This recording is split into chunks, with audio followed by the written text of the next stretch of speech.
दुआ तो यही है।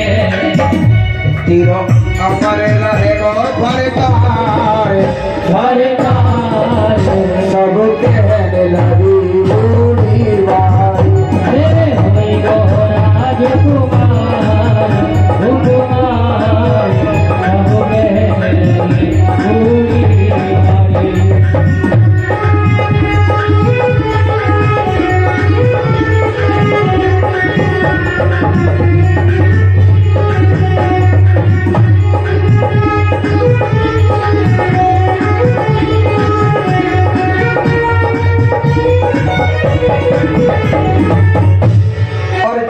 मैया ने सबको फल बांटा, सबके पैर छुए, उसके बाद स्वयं गूगल ग्रहण कर लिया मैया ने।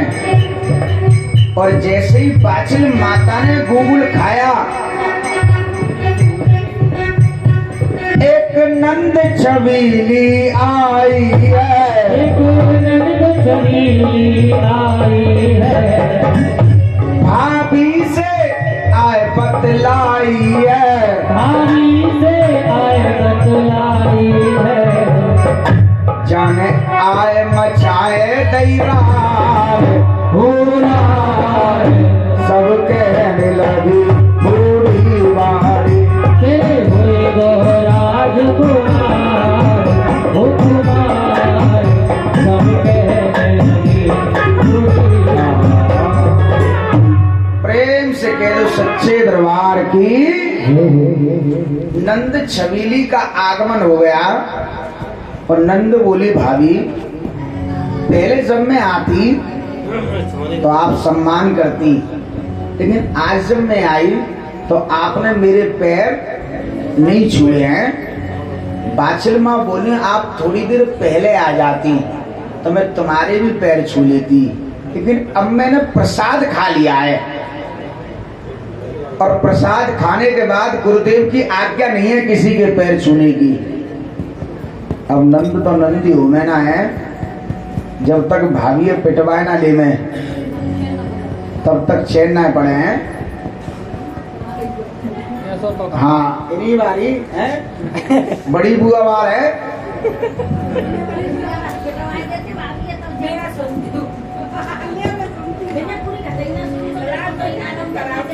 हाँ कोई सुनो मत सुनो है, बुराई का काबू बर्दाश्त होते सुने हुआ है, और सही बात तो काबू सुनी ना जावे साहब। कह दो गोरखनाथ बाबा की। नंद बोली भारी पैर तो छूने पड़ेंगे तो है, और अगर पैर ना छुएगी ना तो खामियाजा भुगतना पड़ेगा तो ही। अरे सांची कहूं न पैर छूने का बदला, अरे तुमसे मैं लूंगी निकाल भाभी, ओ भाभी तुमसे मैं साथी कहूँ ना मैं छूने का बदला, तुमसे मैं लूंगी निकाल भाभी, तुमसे मैं लूंगी निकाल भाभी। अरे सेवा करके आई मन में गर्व आई, हाथ से तू बढ़ गई सर पे तू चढ़ गई है, तो ही नीचे को दूंगी उतार भाभी, ओ भाभी नीचे को दूंगी उतार भाभी, नीचे को दूंगी उतार भाभी। और तेरी मट्टी करूंगी मैं ख्वार भाभी, कोई घर से मैं दूंगी निकाल भाभी। सांची कहूँ ना मैं छूने का बदला, साथी कहूँ ना मैं छूने का बदला, तुमसे मैं लूंगी निकाल भाभी, तुमसे मैं लूंगी निकाल। कह दो सच्चे दरबार की। अब बाछिल माता ने बोल दिया जो आप कर सको, जितनी आपके अंदर क्षमता है पूरा प्रयोग करना, लेकिन मैं गुरुदेव की आज्ञा का उल्लंघन नहीं कर सकती। नंद बोली गुरु का हम तो बड़े है जाएंगे हैं, गुरु तो सर्वोपरि है, सर्वश्रेष्ठ है, सर्वप्रथम है। गुरु गोविंद दोनों खड़े काके लागू पाए, बलिहारी गुरु आपने गोविंद दिए। गुरु तो सबसे बड़े हैं। अब नंद अपने पिताजी के पास गई। नंद के पिता भाभी के कौन लगे हैं? ससुर। बाछिल के ससुर जी के पास गई और बोली, पिताजी तुम तो अपने काम काज में लगे पड़े हो, बाछिल भाभी ने मेलन में बहुत गलत काम करो है। पिताजी बोले, क्या गलत काम किया है बेटी, बता। अरे सोने के छत्र, चांदी के पत्र, नाथन को कर दे माने दान है। सोने चांदी के आभूषण उसने नाथों को दान में दिया है। पिताजी बड़े प्रसन्न भये। अगर वो पुत्र वधू ने दान किया है तो कुछ गलत काम, अरे दान करवे तो धन घटत थोड़ी ना है बेटी, धन तो बढ़ता है और हर व्यक्ति को दान करना आवश्यक है। नंद बोली, मैं तो पिताजी को भड़काए वो चाह रही हूँ और पिताजी भाभी की तारीफ और कर रहे हैं। एक और गलत काम करो बाने, क्या? 12 साल करिए तपस्या, जरते कटाए दी बाबुल नाक है। संतों की नाथों की सेवा करिए ना 12 साल तक। पिताजी बोले, सेवा करिए तो भी बहुत बढ़िया काम है। प्रथम भगत संतन कर संगा, दूसरी रति मम कथा प्रसंगा। बहुत सराहनीय कार्य है ये। एक और बात निश्चित है, परिवार में कोई चुगल घोल लग जाए ना तो परिवार का विध्वंस करके ही मानता है साहब। और अपने अपने परिवारों को बचाना है तो अपने विवेक, अपनी बुद्धि का इस्तेमाल करना चाहिए साहब। किसी के बहकावे में नहीं आना चाहिए। लोग तैयार खड़े हैं हरे भरे परिवारों में विघटन करने के लिए। लोगों को खुशी बर्दाश्त नहीं होती है, एकता बर्दाश्त नहीं होती है साहब। आज नंद ने हरे भरे परिवार में विघटन उत्पन्न किया। तीसरी बात कही और ऐसी कही पिता के हृदय में तीर की तरह चुभी साहब। पिताजी, भाभी ने एक और गलत काम किया है। क्या? आप सुन नहीं पाओगे लेकिन मजबूरी है मेरा बताना। नंद ने बोल दिया, प्यारे भक्तों, गलत काम किया, ध्यान नहीं दिया।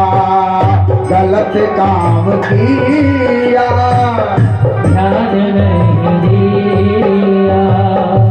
सुन सुन के बातें मेरा घबराए जिया। क्या गलत काम किया है बता बेटी। अपनी बात को ख्याल ना भयो है, भैया न घर पे भाभी है, गर्भ छोड़ है। मेरे भैया वनवास में और जो भाभी गर्भवती कैसे है गई? भैया वनवास में गए हैं और भाभी को गर्भ कैसे हो गया? तो वास्तव में परिवार की इज्जत मट्टी में मिला दी इसने। बता बेटी क्या करूं इसका? नंद ने बोल दिया, पिताजी या तो पिताजी इसको घर से निकाल दो या फिर पिताजी इसको जान से मार दो। पिताजी बोले, अरे मार नहीं सकता, निकाल नहीं सकता। क्यों? अनुज बधू भगनी सुत नारी, सुन सखिए कन्या समचारी। सुन सखिए कन्या समचारी, सुन सखिए कन्या समचारी। इन्हें कुदष्ट्र बलो के जोई, ताय बदे न हुई, ना तो मैं इसे निकाल सकता हूं और ना मैं इसे मार सकता हूं। मेरो बेटा जेवर सिंह जब बनवास से लौटे आवे हो ना, तो बाके हाथन तो या तो जा निकलवा देंगे हम और या फिर जा मरवा देंगे हम। घर पे नहीं है मेरी भाभी का पिया, गलत काम किया ध्यान नहीं दिया, गलत काम किया ध्यान नहीं दिया, गलत काम किया ध्यान नहीं दिया। कह दो गोरक्षनाथ बाबा की। बाछिल को मारने की साजिश रची गई साहब, और बाछिल माँ अपने पुत्र को गर्भ में अच्छे अच्छे संस्कार दे रही थी। धीरे धीरे समय गुजरा। जेवर सिंह जो बाछिल के पति हैं, उनका वनवास काल पूरा हुआ और वनवास से लौट करके अपने परिवार में आए और नौलख का बाग हरा भरा देखा, बड़े प्रसन्न भई। अपने पिताजी के पास गए जेवर सिंह और पिताजी को जाकर के प्रणाम किया,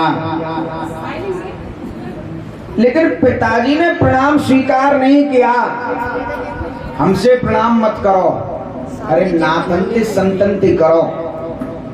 अगर हमते प्रणाम करोगे ना बेटा, तो पहले अपनी पत्नी को जाके मारो, उसके बाद तुम्हारा प्रणाम स्वीकार। पिताजी बाकी गलती का है जो तुम सीधे सीधे मारने के लिए कह रहे हो? गलती पूछोगे और पिताजी की आज्ञा को पालन करोगे। आज्ञा की बात आई तो श्री राम वनवास को चले गए थे पिता की आज्ञा से, तो आज मैं भी अपनी पत्नी को अवश्य मारूंगा, चाहे उसकी गलती हो चाहे ना हो। जेवर सिंह महलों में गए। अरे महलन में प्रीतम आए हैं, तो बाछिल ने पलंग नवाए हैं। महलन में प्रीतम आए हैं, बाछिल ने पलंग नवाए। महलन में प्रीतम आए हैं, बाछिल ने पलंग नवाए।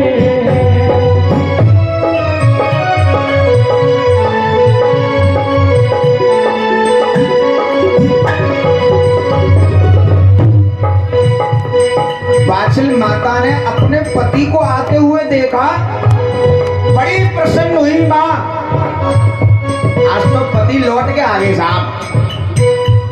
जल को लोटा माँ भर लाई, अपने प्रीतम से बतलाई।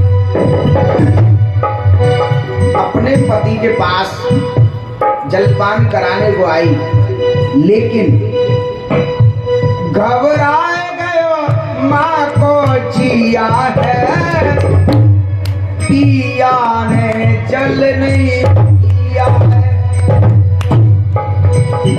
पति ने जल नहीं पिया तो मैया ने सोचा हो सकता है मेरे पति से भूखे होंगे। भोजन की थाली ले आई, अपने प्रीतम से बतलाए। भोजन की थाली ले आई, अपने प्रीतम से बतलाए।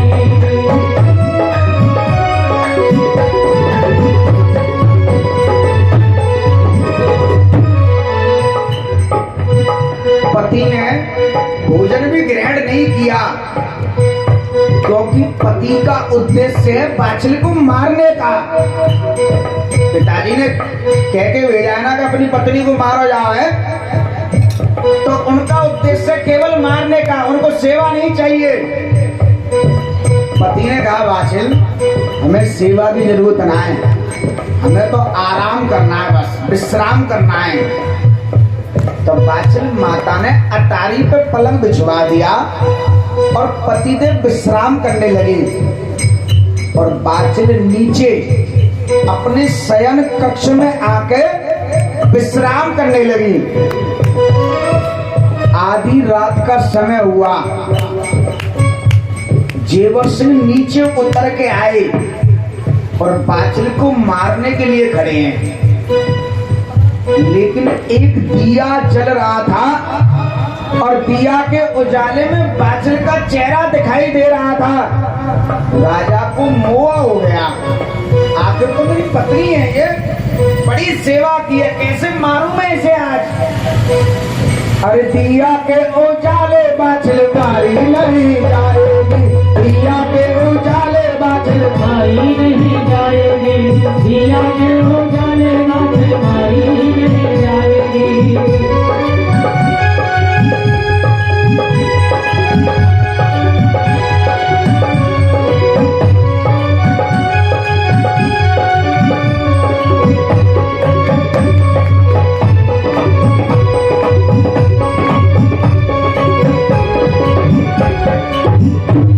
अरे दिया के उजाले बाचल मारी नहीं जाएगी, राम राम हो राम, राम राम हो राम, राम राम हो राम,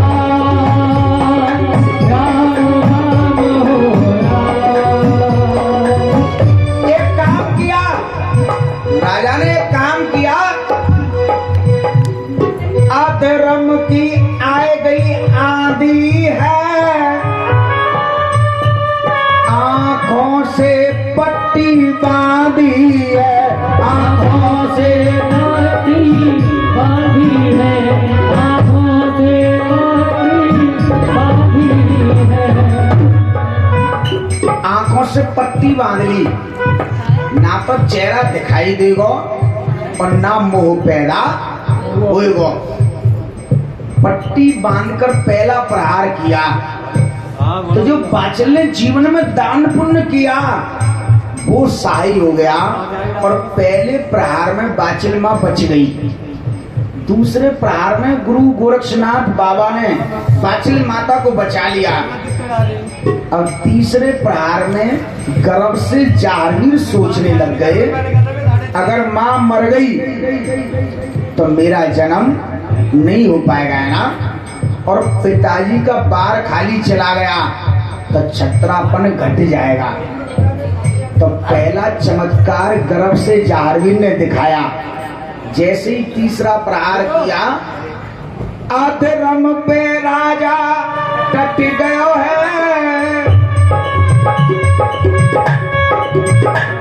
पालन को जूड़ा कट गयो है, पालन को जूड़ा कट गयो है, पालन को जूड़ा कट गयो है। क्या कटा? जूड़ा, सर नहीं कटा। अच्छा, राजा की आंखन पे पट्टी बंधी गई, राजा ने समझी बाछल को सर कट गया है। पिताजी के पास गए, पिताजी मैंने बाछल को मार दिया। पिताजी बड़े प्रसन्न हुए, बेटा हो तो तेरे जैसे हो जाए, जल्लाद भेजे जाओ, बाछल की लाश गांव से बाहर फेंको और उसकी आंखें सबूत के तौर पे निकाल के दो हमें। जल्लाद गए, बाछल माँ की आंख खुली, जूड़ा कटा पड़ा है, खाने के दो टुकड़े। माँ समझ गई मेरे पति मुझे मारने आए हैं, लेकिन फिर भी बाछल का विचार कितना सुंदर है। प्रीतम के हाथों मर जाती तो मैं भव सागर से तर जाती, तो मैं भव सागर से तर जाती, तो मैं भव सागर से तर जाती। ऐसा शुभ अवसर मेरे जीवन में आया, हे प्रभु आपने मुझे बचाया क्यों? जल्लाद तुरंत दिखाई दिए। जल्लाद बोले राजा तो कह रहे बाछल मर गई, और बाछिल तो जिंदा बैठी है। ये लौट के गए राजा के पास। राजा काहे कू कर रे हिंदी है, बाछिल महलों में जिंदी है, बाछिल महलों में जिंदी है, बाछिल महलों में जिंदी है। राजा बोले वो जीवित है, मेरे बेटा ने उसे मारा तो जरूर है, लेकिन ये कोई जादू टोना विद्या सीख गई है, अब ना मरेगी ये। एक लिख दयो पत्र करारो है, माँ को दे दयो देश निकालो है, माँ को दे दयो देश निकालो है, माँ को दे दयो देश निकालो। प्रेम से कह दो सच्चे दरबार की। बाछिल माता को देश निकाला दिया गया, और जैसे ही बाछिल ने देश निकाले का पत्र पढ़ा, बड़ा ही कष्ट हुआ। जिस परिवार के वंश को बढ़ाने के लिए मैंने प्राण त्याग दी, वो परिवार देश निकाला देने के लिए जा रहा है। तुरंत सास के पास गई दौड़ गए, ये लोग मुझे देश निकाला दे रहे हैं, आप सिफारिश कर दो। सास ने बोल दिया, खेती क्यारी बीनती और घोड़े का तंग, अपने हाथ समारियो चाहे लाख लोग आए, आप स्वयं जाके प्रार्थना करो। तो बाछिल स्वयं चल के गई, और मर्यादा देखिए साहब, देश निकाला मिलने के बाद भी ससुर जी के सामने नहीं पड़ी, एक खम्भ के सहारे से खड़ी हो गई और विनम्र निवेदन करने लगी। ससुर हमारे पड़ू पैर तुम्हारे, मोए काय गुरे होने का। जूता तो उतार आते बाबूजी, कोई बात है?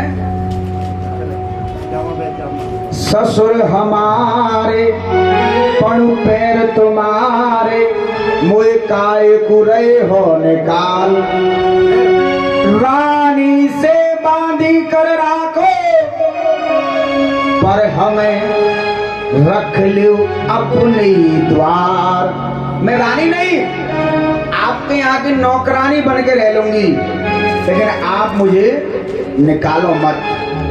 महल के काग बिडारूंगी, लीद घोड़न की डालूंगी।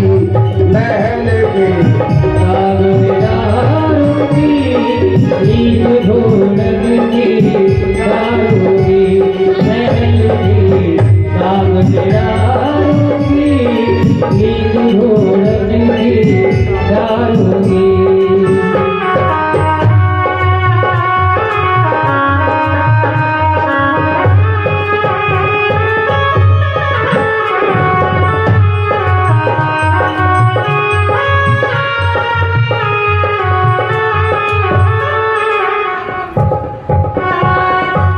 बाछिल माता ने अपना स्तर गिरा दिया साहब। जो रानी बनने के काबिल थी, वो क्या कह रही है? महल के काग बिडारूंगी, लीद घोड़न की डालूंगी। महल के काग बिडारूंगी, लीद घोड़न की डालूंगी। महल के काग बिडारूंगी, लीद घोड़न की डालूंगी। ससुर जी बोले, तुमने की संतों की सेवा, हमें विश्वास नहीं है। पिताजी, संतों पर विश्वास नहीं है आपको?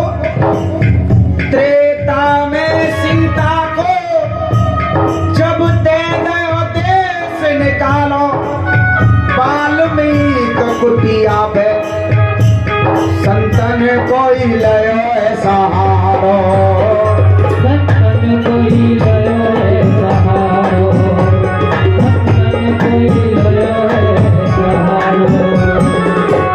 जब जगत मां सीता ने संतों का सहारा लिया और मैंने गोरक्षनाथ का सहारा ले लिया तो क्या गुनाह कर दिया पिताजी? प्रेम से नाम उच्चारूंगी नींद घोड़न की लाल।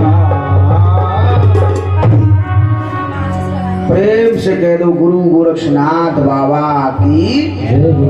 लेकिन फिर भी ससुर जी ने सहारा नहीं दिया। फटे वस्त्र टूटी गाड़ी रामू भैया साथ में दे दिया और बेटी को दो जगह बताई हैं, या तो बेटी आप घर और या फिर बेटी।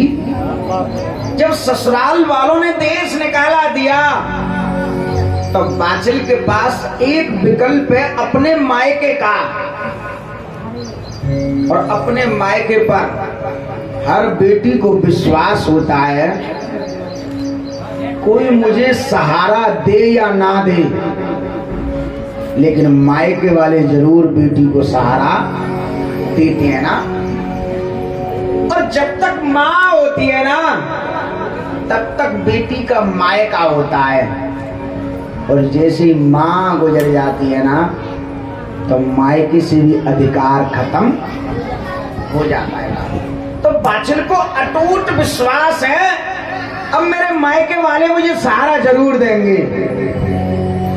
बाचल अपने मायके सिरसापट्टम में पहुंची और गांव के बाहर भैया मिल गए हरी सिंह।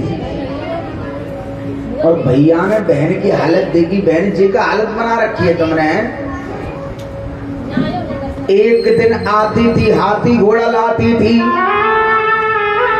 आज तो बहन मेरी अकेली ही आई है। नंगे नंगे पाम जाको सूख रहो चाम है, जीजा जी को संग नहीं लेकर के आई है।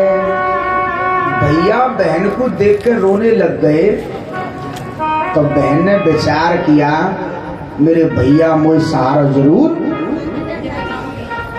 बाचल ने बता दिया भैया मुझे देश निकाला दिया है और मैं देश निकाले में आई हूं।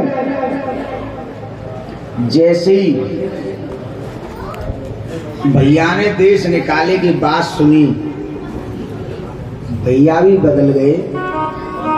अगर तुम हंसी खुशी से आवती ना तो मैं तुम्हें अभी बुला के ले चलता हूं, लेकिन आप आई तो देश निकाले में हो ना, तो पहले अपने पिताजी से पूछूंगा बहन, तब तुम्हें गांव में बुला के ले जाऊंगा मैं।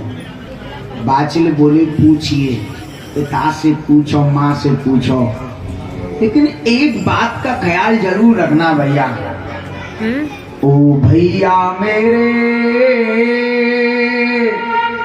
राखी के बंधन को निभाना, भैया मेरे